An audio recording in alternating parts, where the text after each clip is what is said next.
ये लड़की तमीरा बहुत दिनों से स्कूल नहीं आई थी। आज भी वो क्लास के लिए लेट आई थी।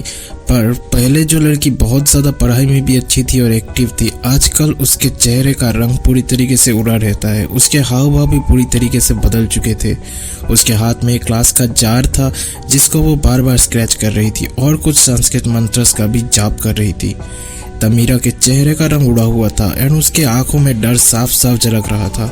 स्कूल के बाद तमीरा जब अपने घर जा रही थी तो उसके बैग से खून टपक रहा था। घर जाके वो उस जार को ओपन करती है और उसके अंदर अपने बैग से निकाल के एक कच्चा मांस का टुकड़ा डालती है, मानो जार के अंदर कोई चीज़ थी जिसको वो फीड कर रही थी। खैर अगले दिन जब वो स्कूल जाती है तो तमीरा लॉकर रूम में एक दूसरी लड़की समीता से मिलती है। समीता और तमीरा बचपन में एकदम बेस्ट फ्रेंड्स थे, पर आजकल तमीरा के अजीब बिहेवियर के चलते समीता उसको इग्नोर कर रही थी ताकि उसको अपने दोस्तों के सामने एम्बेरस न होना पड़े।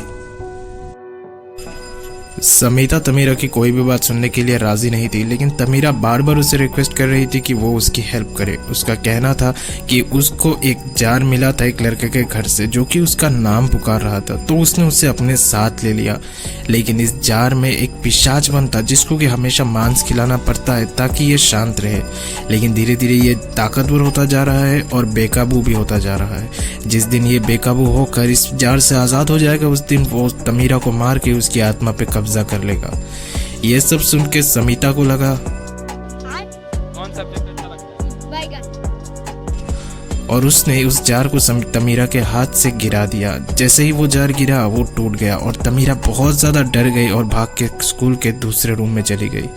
समीता को भी अपनी गलती का रियलाइज़ हुआ और वो भी उसके पीछे गई ताकि वो माफ़ी मांग सके। लेकिन जब वो दोस्त आपस में बात कर रहे थे एक रूम में, तभी उस रूम का दरवाज़ा अपने आप खुल जाता है और तमीरा बहुत ज़्यादा पैनिक करने लगती है, मानो उसने कोई भूत देख लिया हो। तमीरा का ये पैनिक देख के इसकी दोस्त समीता जाती है टीचर्स को बुलाने, लेकिन वो जैसे ही बाहर जाती है उसके बाद कोई एक अदृश्य चीज़ तमीरा को खींच के अपने साथ ले जाती है।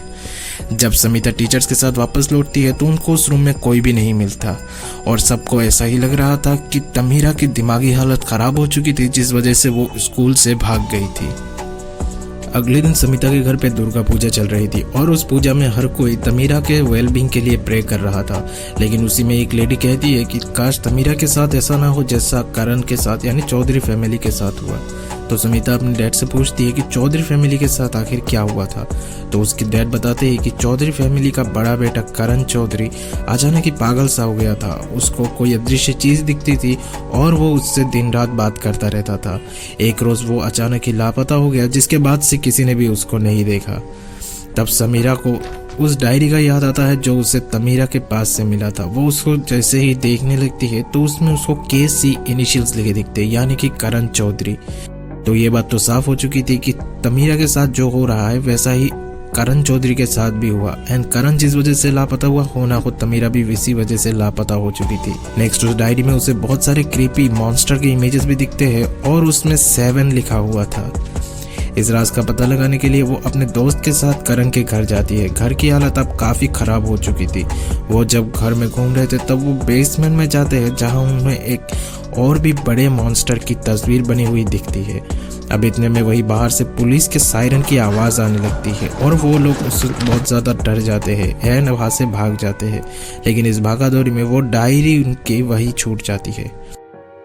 अगले दिन समीता फिर से अपने दोस्त के साथ वही जाती है, पर तभी कोई अदृश्य चीज उसके दोस्त को बहुत बेरहमी से मार देती है। इस हादसे के बाद समीरा भी बहुत ज्यादा ट्रॉमेटाइज्ड हो चुकी थी और अब उसको भी अजीब चीजें दिखने और सुनाई देने लगी थी। एक रोज जब वो सो रही थी तभी उसकी नींद खुल जाती है ड्राइंग रूम में आ रही किसी आवाज की वजह से। वो उठ के देखती है तो पहले तो उसको अपना फ्रिज बहुत ही ख़राब हालत में दिखता है और साथ ही सोफे पे एक औरत बैठी रो रही दिखती है। उसको पहले तो लगा कि ये उसकी मॉम है, लेकिन वो जैसे ही उसके सामने गई तो उसकी ये गलतफहमी दूर हो गई। ये कुछ तो भूत जैसी चीज़ थी जो उसको मारने के लिए उस पर अटैक कर देती है। वो समीता को पीछा करती है और उसको मारने ही वाली थी कि तभी समीता की नींद टूट जाती है। इसका मतलब था कि ये समीता का बस एक सपना था, लेकिन अब वो डीमन उस पर भी हावी हो रही थी और उसके माइंड पे भी कंट्रोल कर रही थी। समीता की हालत अब तमीरा की तरह बन चुकी थी। उसको भी अजीब चीज़ें दिखती और अजीब आवाज़ें सुनाई देती, जैसे कि कबर्ड से कोई उसका नाम पुकार रहा हो। वो जब स्कूल जाती है तब उसकी टीचर उसे हेल्प ऑफर करती है। समिता टीचर को उस डायरी से इमेजेस शेयर करती है ताकि टीचर उसका पता लगा के उनको बता सके। तभी उसको टीचर के पीछे भी वो डिमन दिखाई देता है, जिससे कि वो बहुत ज़्यादा डर जाती है और वो वहीं से भाग जाती है।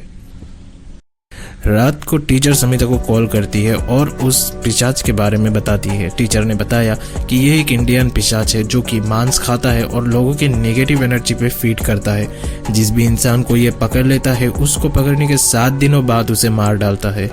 एंड उसको रोकने का सिर्फ एक ही तरीका था कि ये जब कमज़ोर हो जाए तो उसको किसी वसल में ट्रैप कर लिया जाए। तमीरा ने भी उसको उस कांच के जार में ट्रैप किया था, लेकिन समिता ने उस जार को तोड़ के उसे आज़ाद करवा दिया, जिस वजह से अब तमीरा गायब हो चुकी थी और ये भी पता नहीं कि वो जिंदा थी या मर चुकी थी। समिता को इस बात से बहुत ज़्यादा पछतावा होता है। तब वो उसको एक बात नोटिस आती है कि ये पिशाच जिसको भी पकड़ता है उसको 7 दिनों बाद मारता है। एंड तमीरा के गायब हुए भी आज 7वां ही दिन था, यानी आज रात को वो पिशाच उसे मारने वाला था। पर इसको बचाने के लिए उसको क्या करना पड़ेगा वो उसको कुछ भी समझ नहीं आ रहा था। तब वो आखिर ट्राई करने का सोचती है करण के घर से, क्योंकि करण ही वो पहला बंदा था जिसको इस पिशाच ने गायब किया था। इसलिए वो निकल पड़ती है करण के घर की ओर। समिता उस घर में पहुंचती है और एक मंत्र पढ़ना स्टार्ट कर देती है, जिससे ये पिशाच काबू में आ जाता था। तभी घर में खूब हलचल होने लगती है और उसके बाद आवाज़ें भी आने लगती है।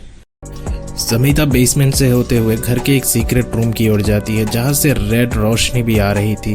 वो उस रूम में जैसे ही जाती है उस मंत्र को पढ़ते हुए, तभी वो पिशाच उस पर अटैक कर देता है एंड समिता को बहुत ज़्यादा चोट भी लगती है। समिता को वहाँ पे धीरे धीरे करके एक आवाज़ आ रही थी। वो उस आवाज़ का पीछा करती है तो उसे वहाँ अपनी दोस्त तमीरा भी बहुत बुरी हालत में लेकिन जिंदा मिलती है। इस दौरान तमीरा वो मंत्र पढ़ी जा रही थी, लेकिन वो डीमन बहुत ज़्यादा पावरफुल था, उसके काबू में ही नहीं आ रहा था। तभी समिता पे वो अटैक भी करने ही वाला था, लेकिन अब उसकी दोस्त तमीरा को होश आता है और तमीरा भी उसके साथ वही मंत्र पढ़ती है। और जैसे ही वो दोनों इस मंत्र को पढ़ने लगते हैं तो डीमन की हालत बहुत ज़्यादा ख़राब होती है और वो कमज़ोर होने लगता है। अब क्योंकि ये डीमन कमज़ोर हो रहा था तो उसे रोकने का एक ही तरीका था कि उसको किसी वसल में कैद कर लिया जाए, लेकिन वहाँ पे तो कोई वसल था ही नहीं।